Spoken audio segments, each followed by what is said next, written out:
a.m. 7 a.m. Good morning. And you? I'm 6 p.m. in India. Oh my God, yes. Good afternoon.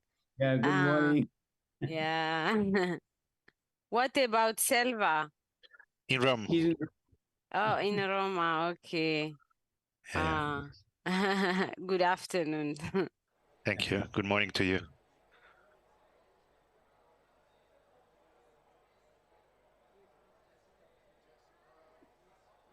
I see something popping up when my joins COP27 side event. I just ignore them, no? Yes, it's just a reminder so you don't forget us. Okay. I will turn my camera as I am not a speaker, so but I'm here in any case something is needed.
Mariam, Frank, we will start in a couple of minutes. I think they are solving some issues in the room, but then we will start.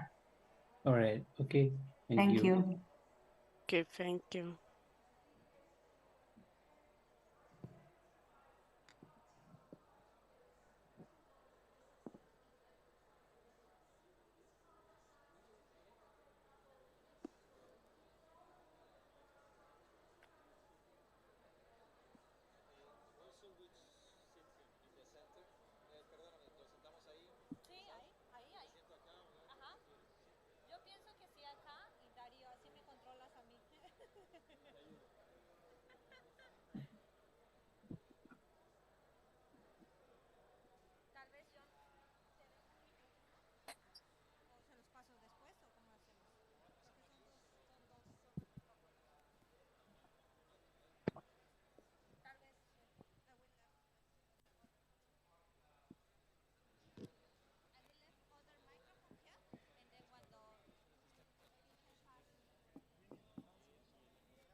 Good afternoon.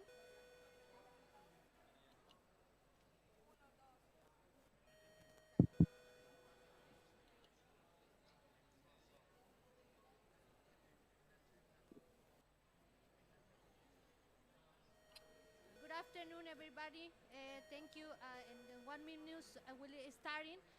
Please, if somebody needed the translation, because this session will be in Spanish and English, please, the people in front have the translation monitors.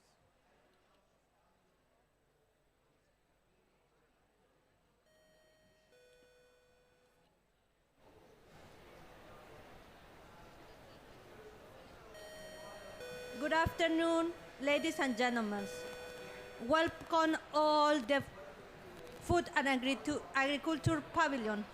It is a real pleasure to welcome to you at this event, Indigenous People Food System, Regenerative, Resilient, and Protectors of Land. My name is Jessica Vega. I am part of the Indigenous People Mixteco in Mexico, and I have the honor to be moderator this important discussion.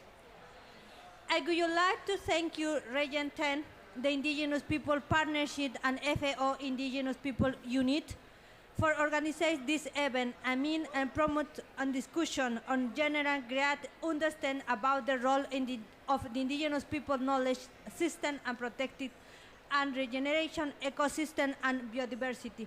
It's also would you like to thank you at this audience that in here today in person, but also the people stayed watching on live stream in this event. Thank you all Indigenous people here, but also thank you all for joining us today this event. To start, I would like to pass the floor our Mr. Darío Montalbán from Indigenous People in Colombia and also chair of the UN Permanent Forum Indigenous People. Pasamos el micrófono. Gracias.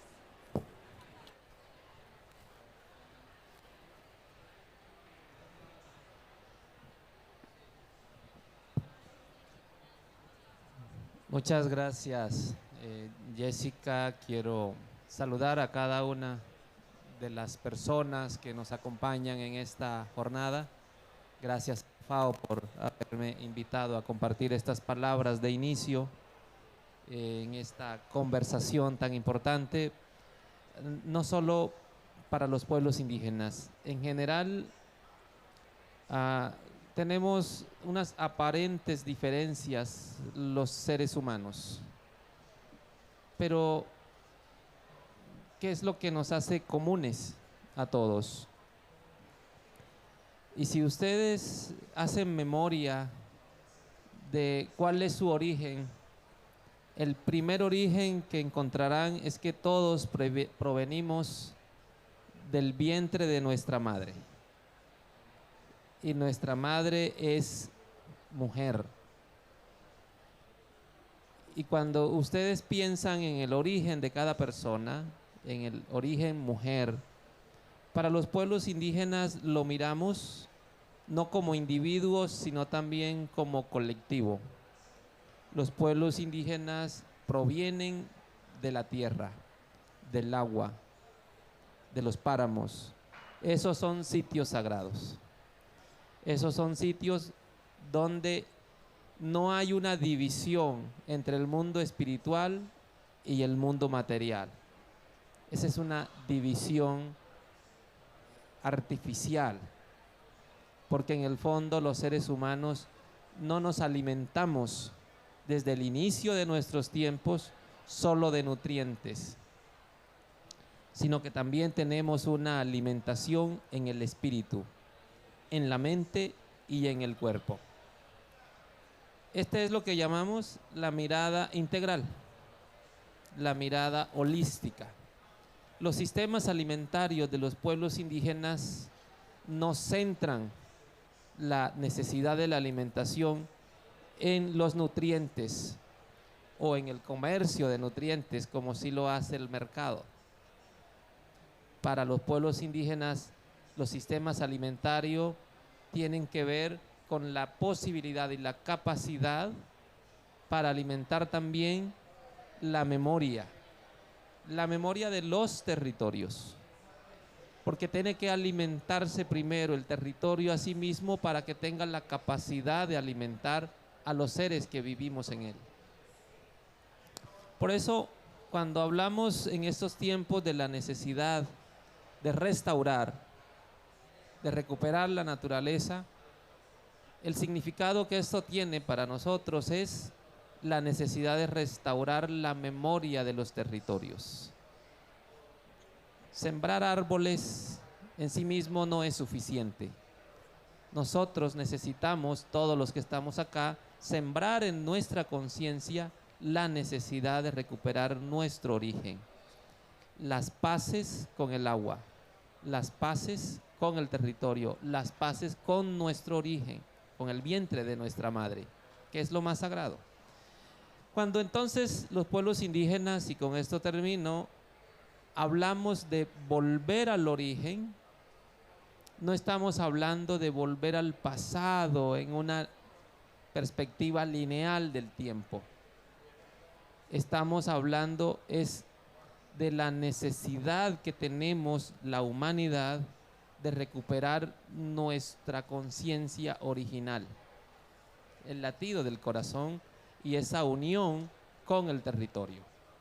Ese es volver al origen y esa es la principal innovación que la humanidad necesita para resolver los asuntos climáticos, alimentarios, y porque tenemos que tomar la decisión conjunta de cuál es el tipo de estabilidad que necesitamos.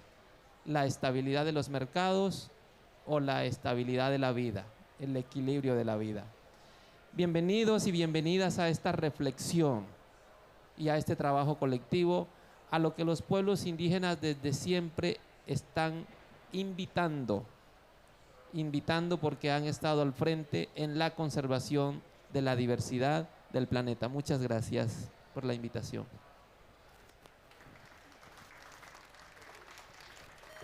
Muchas gracias, hermano Darío, por tan importantes palabras y mensajes. Para continuar, for the continuing these opening remarks, I would like to pass the floor to Mr. Frank Roy, an indigenous elder from Kasai people in Meghalaya, India, and coordinator on Indigenous People Partnership, who has stayed in online. And then please go ahead. Can you hear me? Sorry, can you hear me? Yes, I hear you. Is that Yeah, please. okay? Madam Moderator, panelists, Jon Fernandez Larinoa of FAO, representative of Region 10 and of Rockefeller Foundation, and my Indigenous Peoples friends. The question that is placed before us today is, how can we support and amplify Indigenous peoples' food and knowledge systems? I have a simple answer. Follow what the Rockefeller Foundation did. Sarah Farley, the Vice President of Food Systems, came to Rome in early 2022. She listened to our vision that Indigenous peoples are bridge builders towards a more nature-sensitive and regenerative food system. Rockefeller Foundation subsequently gave a grant to the Indigenous Partnership to conduct studies in 4 countries to demonstrate that our food systems do produce regenerative and agroecology outcomes. The grant also supports a 2024 Global Indigenous Peoples Food Festival, where a scaling up framework will be presented and considered. Thank you, Sarah, for this support, and join us, all of you who are there in 2024. When a child is born in my Khasi community in Northeast India, the umbilical cord is cut, placed in a small bamboo basket, and then tied to a tree. This symbolizes our sacred connection with nature, from whom we draw our guiding values of caring and sharing. For many, these are crazy rituals. For us, they are the basis of our food and of our guardianship of 80% of the remaining biodiversity of the world. We're balancing soil nutrition with diverse groups of plants, rotating our fallows with minimum soil disturbance, and respecting microbiodiversity are our sacred duties. Our strange ways, our stories, our self-determined rationale are important for us and for meeting the challenges of hothouse Earth. But living in a complex period of climate breakdown, we all need different knowledge systems to amplify nature's regenerative principles. As an autonomous Indigenous community and group, we need funding and innovative partnership to quickly scale up our enduring practices and to spark vibrant Indigenous people economies in our lands and territories. Above all, we need to empower our young people with technical and leadership skills to help them to hitch a ride on this new Region 10 network and the work of FAO, UNFCCC, and other international bodies. I sincerely hope that our deliberations today will lead to some concrete follow-up of this workshop and also of COP27. Thank you very much.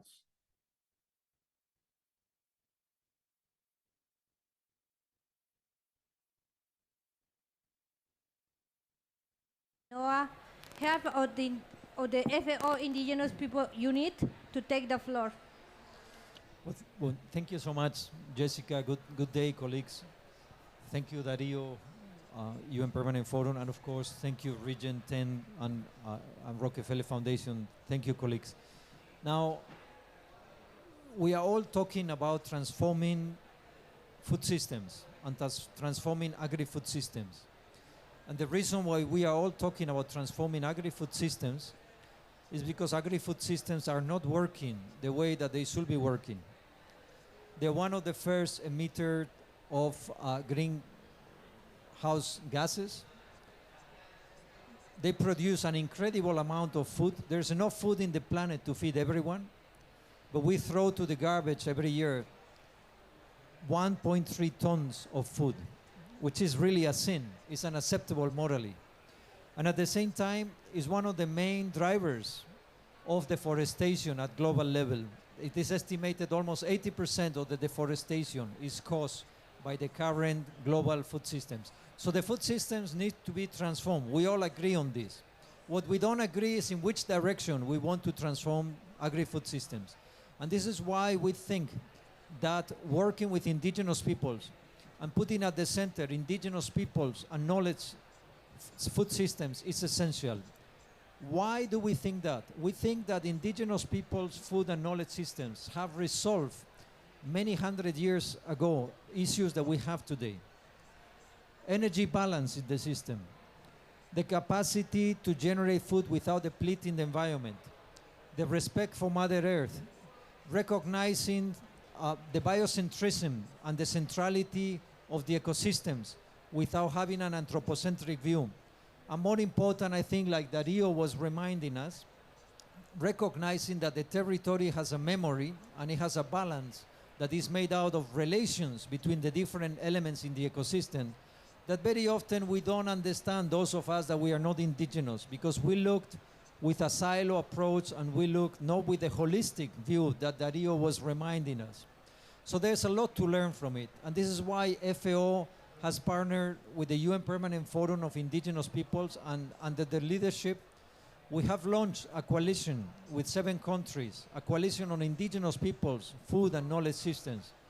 We are working together to have dedicated policies that can look into the matters of how to transform agri-food systems, but with many elements that the indigenous peoples have gotten right, and unfortunately many other people didn't get right.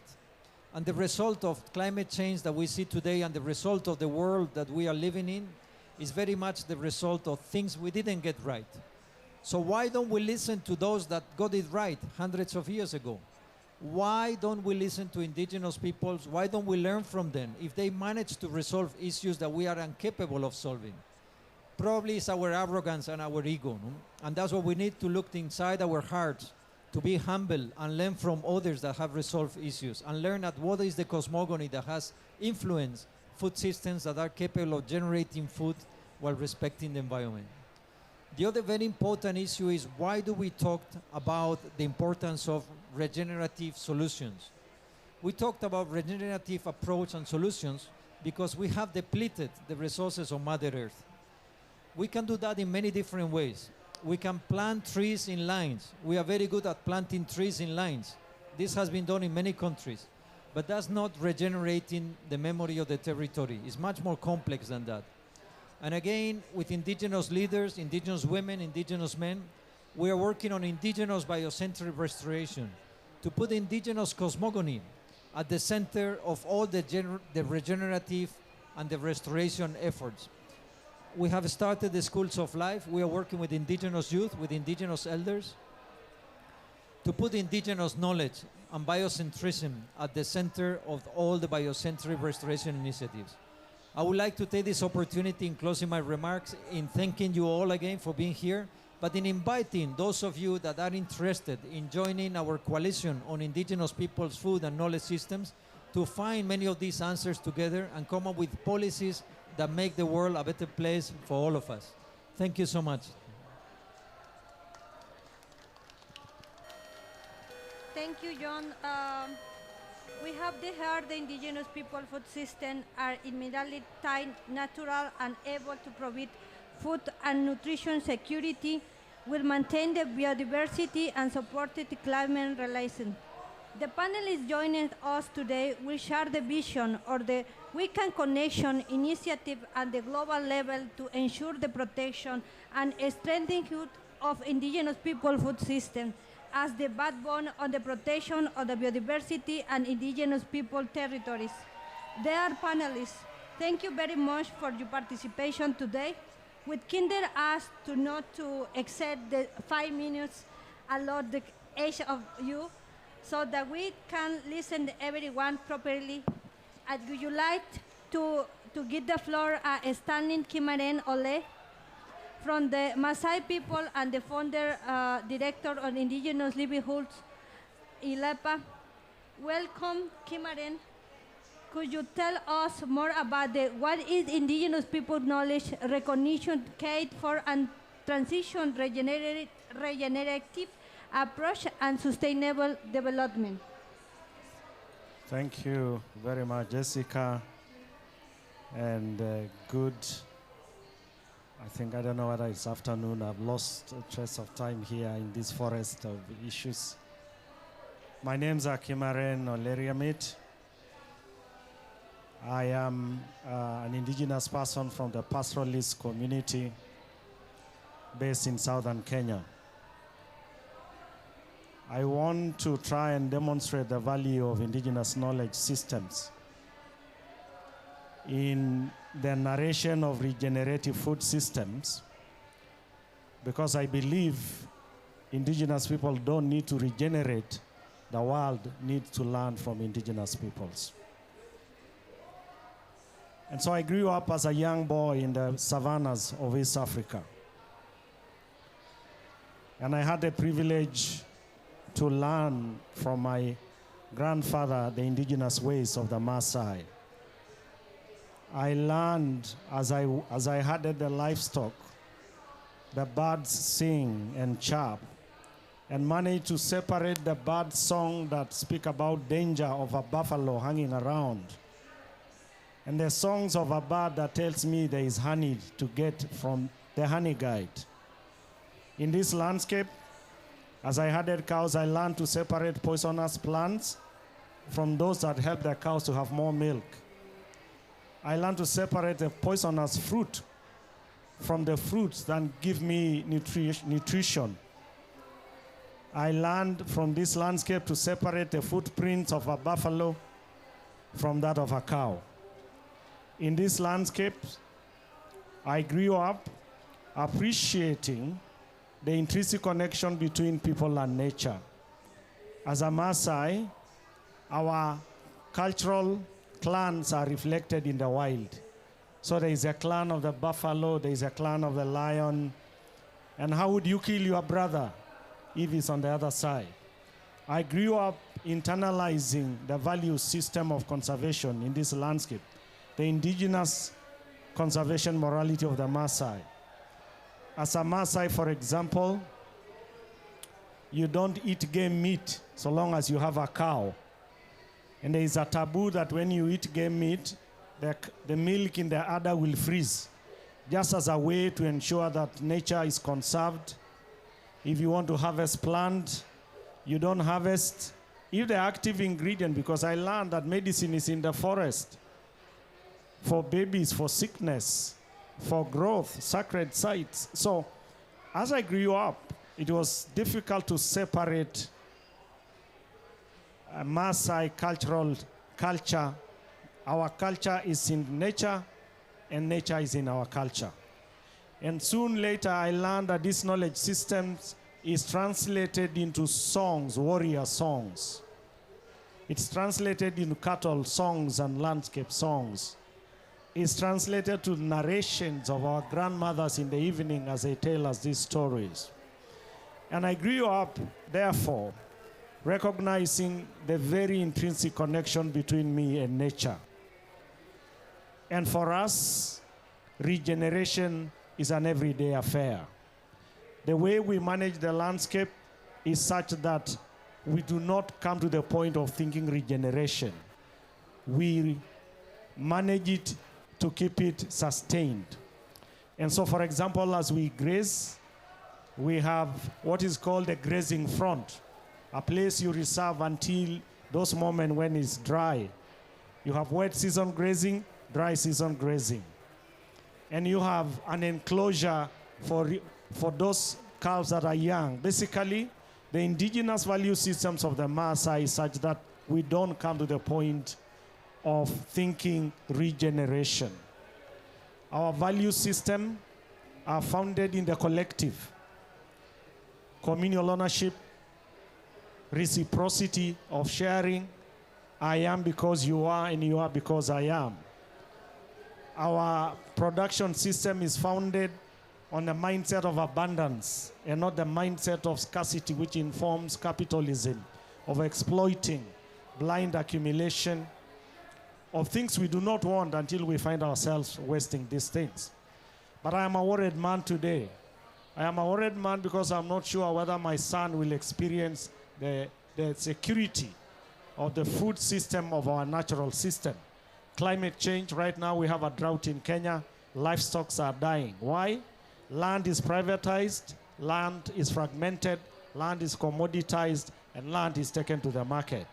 And these indigenous strategies of mobility for pastoral to manage the landscape is curtailed by a mindset of individual ownership and privatization of space at the exclusion of all the others.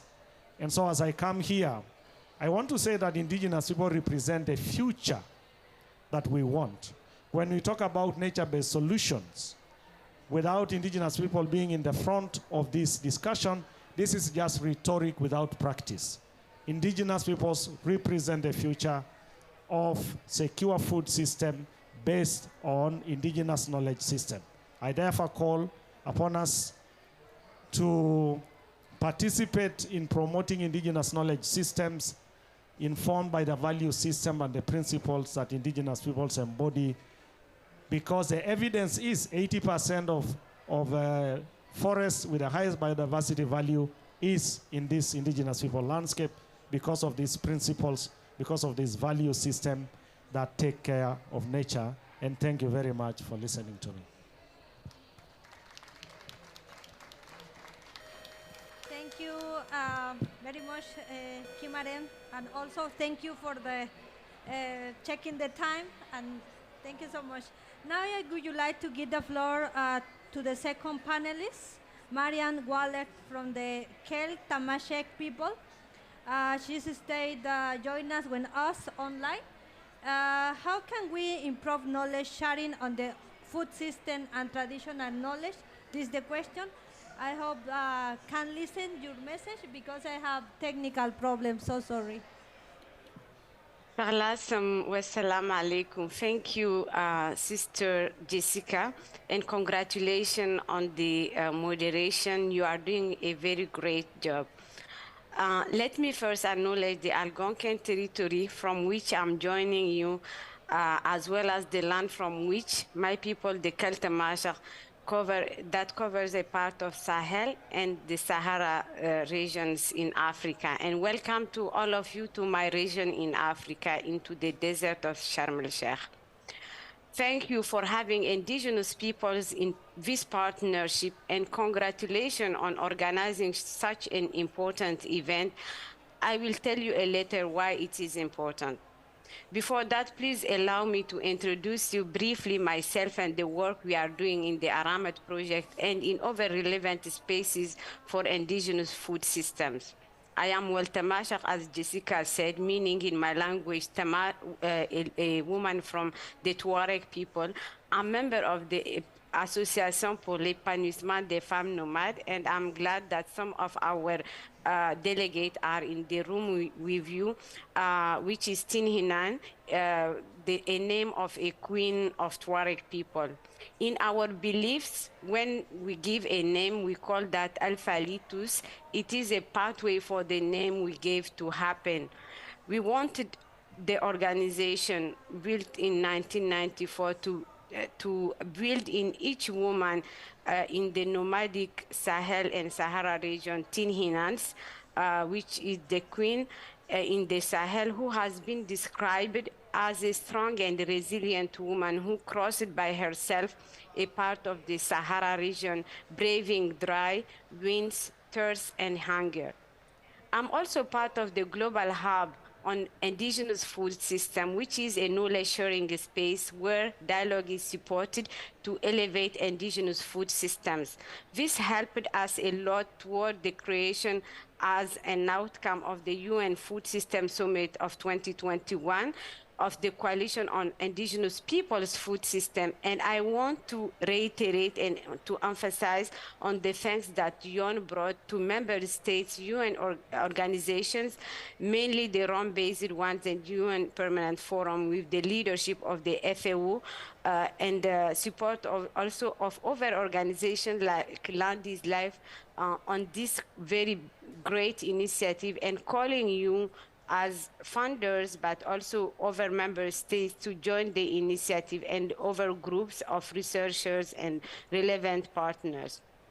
Today, I'm joining this table as one of the co-principal investigators of the Aramet project, which is an indigenous-led research project funded by a Canadian research fund named the New Research Frontier Fund.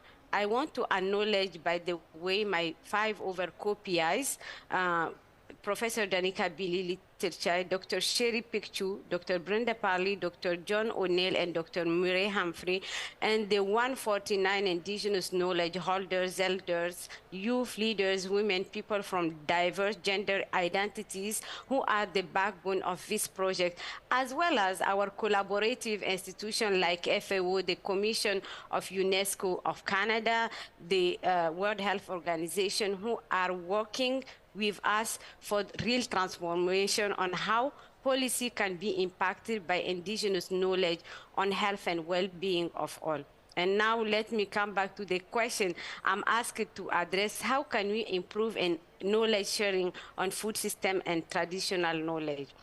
As you may know, indigenous people's food system are sustainable and equitable. They provide us nutritious food to hundreds of millions of people. They enhance biological diversity, enrich the topsoils, and are resilient to the impact of climate change. It is easily to connect from a biomedical approach a lack of a specific nutrient in the plant or animal or human to a biological disorder that can lead to symptoms, which is more physical disorder. So when a plant, an animal, or a human being is able to cover its required needs in calories, vitamins, and sun, it or he will be healthy according to that approach.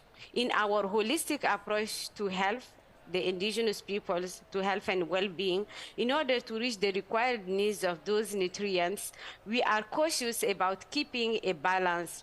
And my grandmother, Fadi Walet Faki, who was very known as a healer in our region, told us, when you are taking fruit from a tree, please do just take what you need and be very careful while harvesting. As kids, we just asked her why. She answered, that you need to live for others, but also to leave the tree in good health so it can be healthy and give you regeneration, and to the animals here enough food next season. This is just an example of critical teachings and knowledge about sustainability, responsibility, and reciprocity embedded in indigenous knowledges.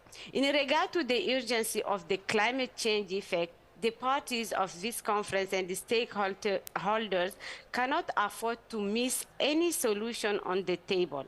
Indigenous knowledges on food system can be better shared to inform decisions on food systems by directly inviting diverse indigenous knowledge holders to different tables where the rationale is built to support policy and programs at the global, national, and local levels. The Aramet project is an example of a platform where we elevate indigenous knowledges by supporting them to document their knowledge, not to be stored in libraries, but to be used with their free, prior, and informed consent as rational and evidence supporting policy impact. In addition to that, it is important to open more spaces like this side event, and I congratulate again Rockefeller Foundation and FAO and all those who partnered in making it happen today, as well as the need of over awareness and learning materials where people can learn more about this initiative and get involved. We need those initiatives to continue. I was discussing earlier this year with Herb, who is a brother from Inuvik, and he told me, you know, Mariam, I am tired to have to stop my important work in fishery and always have to apply for funding in order to continue what I am doing, which is important for my people, but also for the world. So we need long and sustainable funding commitments to continue the critical work we do for health and well-being of all.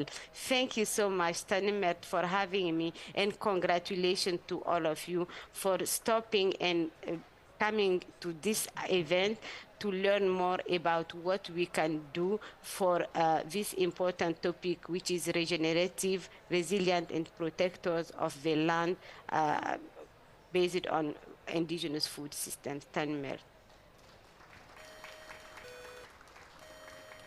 Thank you, dear sister. Ahora vamos a pasar la palabra a la hermana Eileen Reyes Sánchez, representante del pueblo indígena Cabatá Cononá, de las mujeres, de la Asociación de Mujeres Briribri, parte del pueblo indígena de Costa Rica. Bienvenida, Eileen. Nos gustaría preguntarte cómo se ha podido colaborar a nivel global en tanto al tema de Regen 10 y cómo esto ha permitido la inclusión de los pueblos indígenas y las perspectivas desde su pueblo. Muchas gracias. Muchas gracias, Jessica. Gracias a todos. Mi nombre es Eileen Sánchez y soy indígena Bribri de Costa Rica. Es un placer estar hoy y gracias por la pregunta, muy buena pregunta que me estás haciendo. Pues nosotras como productoras indígenas tenemos una forma de trabajo muy de la mano con la naturaleza y nosotros nos enfocamos en una forma de trabajar en 5 categorías tradicionales que en nuestra lengua se llama Teitó, Chumugro, Sacha, Sadri y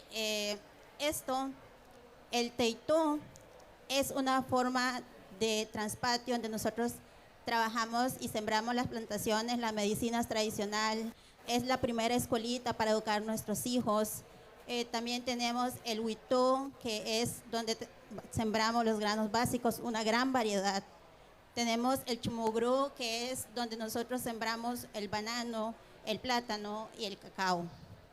Y también tenemos Sacha, que es la montaña, ese es el bosque. Ese es donde nosotros tenemos todo, es de toda la población indígena.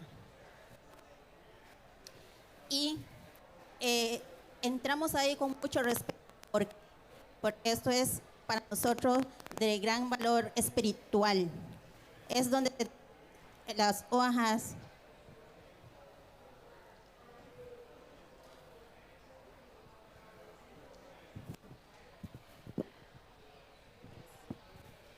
es donde nosotros tenemos las hojas para hacer nuestro rancho cultural, para hacer nuestra casa, para nosotros poder vivir de una forma muy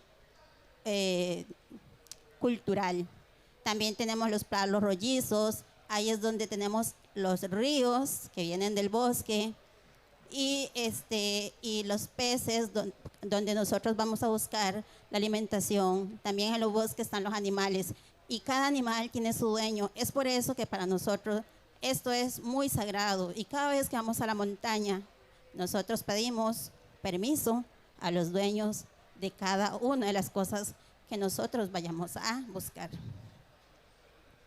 Y luego tenemos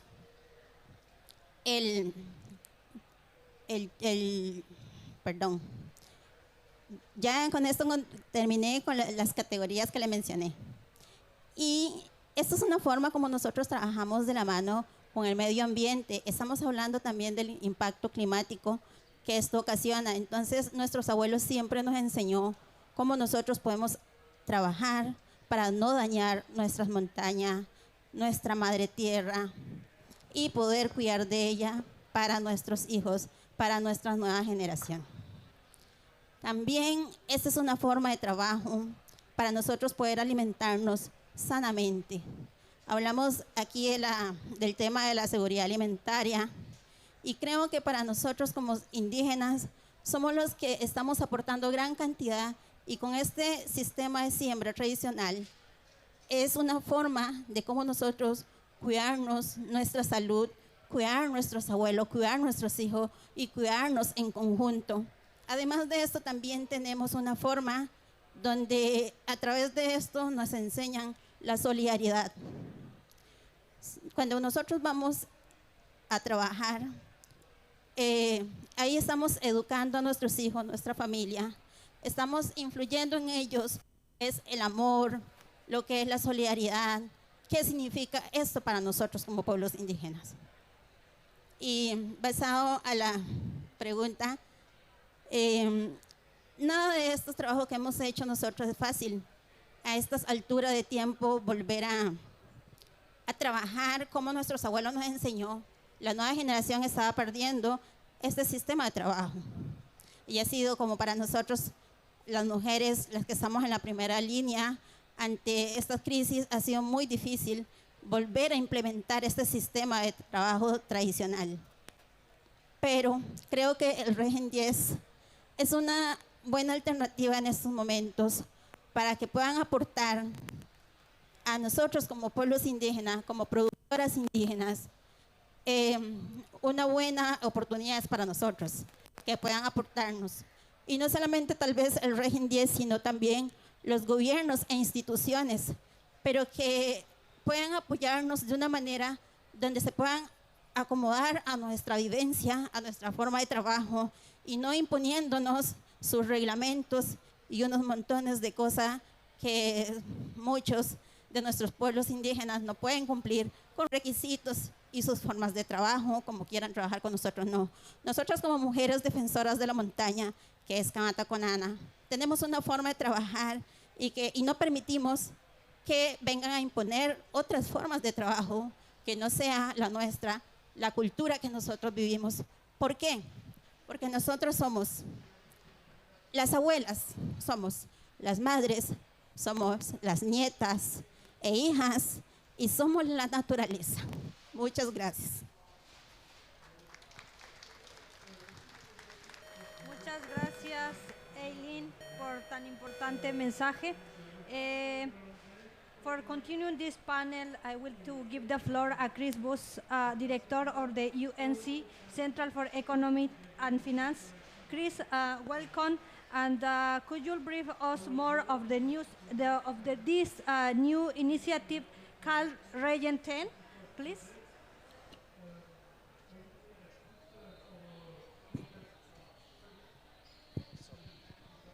Thank you. Technical difficulties. So, yeah, I always struggle when I'm on a panel like this because I don't have much to say. Everything's been said before me, and especially when I have a title of Regen 10 Overview, and we've heard so much richness and experiences and knowledge, and it always makes me humbled to be on a panel such as this, to hear the knowledge and an understanding of the earth and regenerative food systems. And I think it just provides such a great platform for us to learn from and how we drive that change into regenerative food systems, not just with the Indigenous Peoples groups, but how do we take those learnings to the global north? And it was interesting to hear the mention from Prang and others about Rockefeller, because they've been one of the key partners that we're working with the World Farmers Organization, the World Business Council for Sustainable Development, Systemic, Meridian, IKEA, the Leaders Quest, and the Forest and Land Use Coalition, and IUCN in helping design Regen 10 over the last year. It was launched at COP26, but now over the last year we've been, I say designing, but we've just been putting the initial pillars in place, because what conversations like this help us with is how do we reach out to Indigenous peoples groups to help us then design, to help us understand what regenerative food systems are, to help us understand when we talk about metrics, when we talk about definitions, what are the key pillars in there, what are the key principles of engagement and discussion in that, and what does that look like at landscapes and learning from that. And I think, as Helen said, that also understanding the ways of working with nature and how we bring in nature. So when we are looking at regenerative systems, we're thinking about the cultural, the social, and the environmental aspects as key central pillars to those regenerative systems. And we're not just greening what we're trying to do, what we already have. I think that's a lot of the conversation is we green, but are we greening the right system? And I think what we're hearing today is that there's other systems that work, and that's how we can think about systems change, which has people at the center in those systems. I'm always also very conscious of time, and I think we've heard a lot of things, but I think just a few other points that I've heard and in some of our conversations with Indigenous peoples groups is that, you know, we don't want modern production systems. How can we look at the traditional systems that help us with that holistic approach? We've heard holistic mentioned a lot of times. And how can we share those experiences? I think, Miriam, you outlined good examples of how we can share and how we can build on that. And those the demands for food security, food sovereignty, and the issues there, you know, how do we work on those regenerative systems and learn from that? But also, I think it's also key to sort of heard the issues around agricultural productivity, the productivity of the land, and reactivating that land to make sure that we seize the opportunity and we're not just, you know, we're using the land that we have, and we're not encroaching in on nature and furthering the pressure. And I think that's what these regenerative systems allow us to work on. But I think, as well as the learning of the earth and the land and how we work with Mother Nature, I think it's also one of the things we have central to Regen 10 initiative, and we want to work with groups such as yourselves, is that farmer centricity, and that we're equal partners and creating a space to have meaningful and deep inclusive conversations with you, so we can really understand and learn what that is. So that's, you know, as I say, I sat here learning a lot, very humbled to be here. I did have this overview of Regen 10, and Haylin, thank you for raising that. There's sessions tomorrow, and it'd be great to have you to come along. But we want you to join that conversation. So Miriam, Melissa, I hope I've got it right. It's regen10.org, which will be the website. So do go on that website. Sorry we don't have a slide promoting that, but that's going to be a key point for if we can have those conversations. But one thing we have done here at COP27 is, from COP26, where it was a small group, is we're really around reaching out.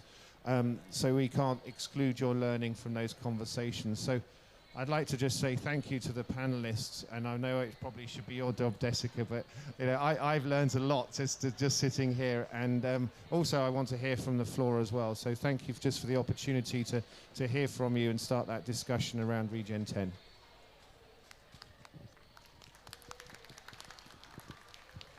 Thank you, Chris. Thank you very much also all the panelists for this important presentation. Now I see, vimos por ahí al hermano Francisco Gaya from Amazonas. Nos gustaría también poder pasarle el micrófono antes de abrir el micrófono para algunas preguntas, para que nos pueda compartir algún mensaje sobre el tema de la preservación de los sistemas alimentarios, por favor. Vale. Muchísimas gracias. Muy buena tarde para todas y para todos. Voy a conversar en inglés acá para el público en general. Good afternoon, everybody. My name is Francis von Hildebrand. I'm the president of Gaia Amazonas, Colombian NGO that we've been working for over 3 decades with indigenous peoples to protect the Amazon, strong cultures, prosperous communities, healthy forests. And we've been working a lot with indigenous men and women in indigenous food systems. I'm third generation working with indigenous peoples. And I was sitting and listening to you, I forget your name. I was remembering a conversation I had many years ago when I was much younger and I was in the Amazon, and I was talking with an elder woman. And she was explaining to me that when they arrived to when she was saying, or what I interpreted, she said, look, Pacho, when you see a particular landscape, you have to understand that there is already a governance. There's already a system. There's already a network of governance in that territory. And when we engage with that territory, we understand that governance. We understand that interlinkage. We don't see the Amazon as a collection of objects to be used for the community. We see the Amazon as a community of subjects with whom we relate and we understand. And it is in that manner that indigenous food systems, knowledge and practices depending on the soil, depending on the ecosystem, using different seed variety and practices, it enriches the ecosystem. It strengthens the health of that forest. It strengthens the connectivity between landscapes, biocultural connectivity. Strong cultures equals healthy forests. And you start creating a map through different knowledge and practices of different ethnic groups across the Amazon, and you start seeing how indigenous food systems are central for the health of forests, the connectivity of ecosystems, the resilience of ecosystems and of communities for their well-being in a time of climate change. We cannot talk about protecting the forest. We cannot talk about the climate agenda. We cannot talk about resilience if we do not talk about indigenous food systems. They relate to territory, they relate to knowledge, they relate to culture, they relate to seed variety. We have to understand them in the most integral manner. It talks to the climate agenda, to the resilience agenda, to the connectivity of ecosystems. Look, the northern part of the Amazon region, from the Amazon River upwards, it is the last continuous stretch of connected rainforest in the Amazon, from the Atlantic all the way to the Andes. 65% of that region is indigenous territory or managed by indigenous people. And that region is very important. It gives many ecosystem services. One of them is the flying rivers. The flying rivers of the rainforest, that's why we call it the rainforest. Where you have forest, you have rain. The forest produces rain. The forest is clouds factory. And it transports the water from the Atlantic through these flying rivers to the Andes.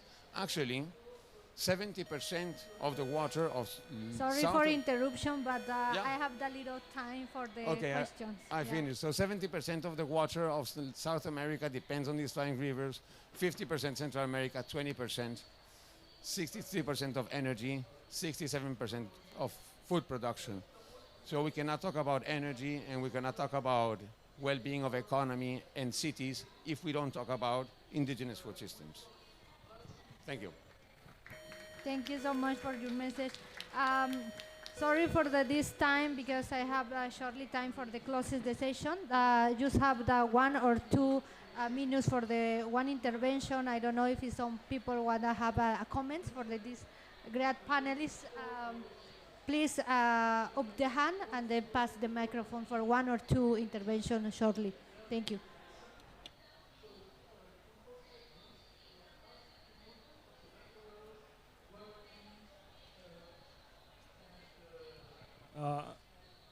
Hello everyone, it was a very interesting talk. My name is Theodore.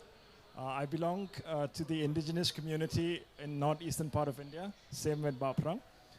So my question or thought is on the knowledge sharing of indigenous knowledge, right? What I see is that if we are to be equal partners in terms of sharing knowledge systems with, the general food systems, where's the acknowledgement in terms of indigenous knowledge systems?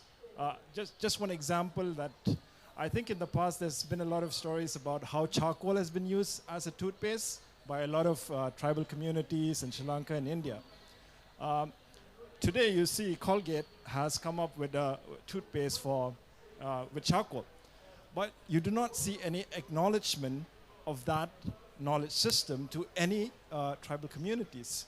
So what can we do in terms of working as equal partners, sharing with mutual respect, but also acknowledging this particular knowledge system so that there can be work done together for the improvement of climate change? Any thoughts on this particular question?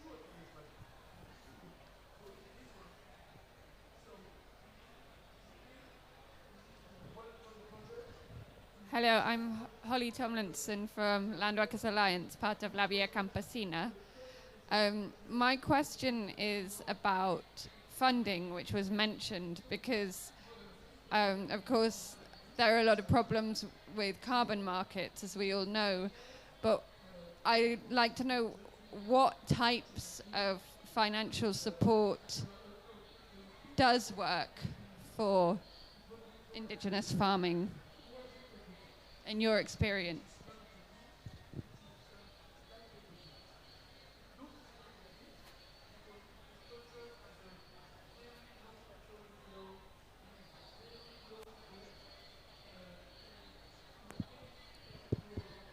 Yo voy a arriesgarme porque en realidad no son preguntas cuyas respuestas estén acá. Yo creo que estamos de acuerdo en que hay dificultades con la transmisión del conocimiento y con la financiación. Pero quizás tengamos que revisar un poco más qué hay detrás.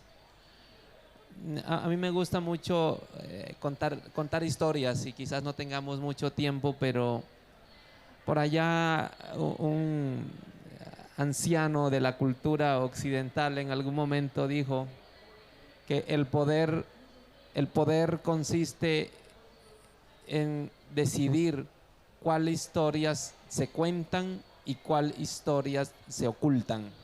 Eso lo decía Platón. En eso consiste el poder. A nosotros nos han enseñado, nos han contado la historia de que la alimentación es fundamentalmente nutrición y que el mercado es fundamentalmente garantista de garantizar la nutrición. Pero esa es la historia. ¿Cómo lo verificamos? ¿Cómo comprobamos que así es? ¿Quién nos convenció de esto? Por otro lado están estas otras historias. La historia de la integralidad, la historia que hemos hablado aquí de no haber una división entre la espiritualidad y la tierra, entre la medicina y la alimentación sana, que también es una historia real, la podemos constatar. Pero ¿por qué están ocultas? ¿Por qué están detrás? Son mis dos preguntas, porque el financiamiento tiene que ver es con la necesidad, la necesidad de financiar. Pero ¿por qué existe la necesidad de financiar? Tenemos que preguntar si acaso eso no es también una historia.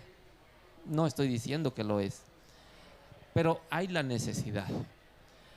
Bueno, pues lo que yo digo simplemente para terminar es, las personas que estamos acá porque creemos que no vamos por buen camino y que necesitamos compartir conocimiento. Entonces ya hemos dado un pequeño paso en la historia. Muchas gracias por reconocer que hay la necesidad de ampliar esta perspectiva, no solo desde los productores campesinos, sino que también hay que tener otras miradas. Y también muchas gracias por reconocer que en los pueblos indígenas también hay una mirada del campo, que es importante. Y yo creo que unir esfuerzos, las conversaciones, es importante ahora convertirlo en políticas públicas en los estados y en las agencias de las Naciones Unidas como la FAO. Muchas gracias. Muchas gracias, hermano Darío, por su mensaje, pero también muchas gracias a todo el panel y al público por esta importante discusión el día de hoy. No tenemos mucho tiempo, así que vamos a dar la palabra para cerrar la sesión. Invitamos a John Fernández de la Rinoa, representante de la Unidad de Pueblos Indígenas de la FAO, para que nos pueda hacer una conclusión de este importante evento. Well, first of all, thank you to all of you for having accompanied us. Thank you to Jessica and the Global Indigenous Youth Caucus and la Red de Jóvenes Indígenas. Thank you to Darío Mejía and the UN Permanent Forum. Thank you to Chris Bass from Region 10. Of course, to Stanley Kimarain, to our sister Helen Reyes. But also thank you to Bafran Royd and to Dr. Marian Walid Abubakrin. I think the discussion has been very interesting. I think Darío, in a way, summarized the issue. The issue is things are not working. We eat every day but we are also destroying our planet every day. So we need to find a different way of eating every day without destroying the planet. And this is something that indigenous peoples have done. So it is possible. If you have a disease, you go to the best doctor in the best hospital because you care for your health. So Mother Earth is sick and we need to go to the best doctor. And the best doctor are indigenous peoples because they have been the doctors of Mother Earth for thousands of years. Before the Earth was sick, they practice what it is known under the One Health as preventive health. They prevented things from happening. We let things happen, so now we need to go back to those doctors that had been women and men that have been in the territory preventing the health of Mother Earth, and we had many good examples from Marian, from Fran, from Aileen. Now, Darío said that the key word is collective. We need to come together. I think nobody has the answers. The magnitude of the problems are so big, and the time we have is so little, that we need to leave our arrogance aside, and we need to come in humbleness together. Women and men from all faiths, from all religions, from all ethnicity, from all countries. Because if we don't do it, the corporations will continue to maximize profits, and we will not make it. So the time is now. We have an initiative that is looking at policies, that is looking at telling the countries what kind of policies can include indigenous people's food systems knowledge in a way that acknowledge their traditional and ancestral views. And we invite all of you, we invite Region 10 to join us. I think it's important that you join the coalition to work with countries and indigenous peoples. But we also invite other countries and other foundations and other members to please join us. The time is now, and every single person of you is needed in this collective effort. Thank you so very much.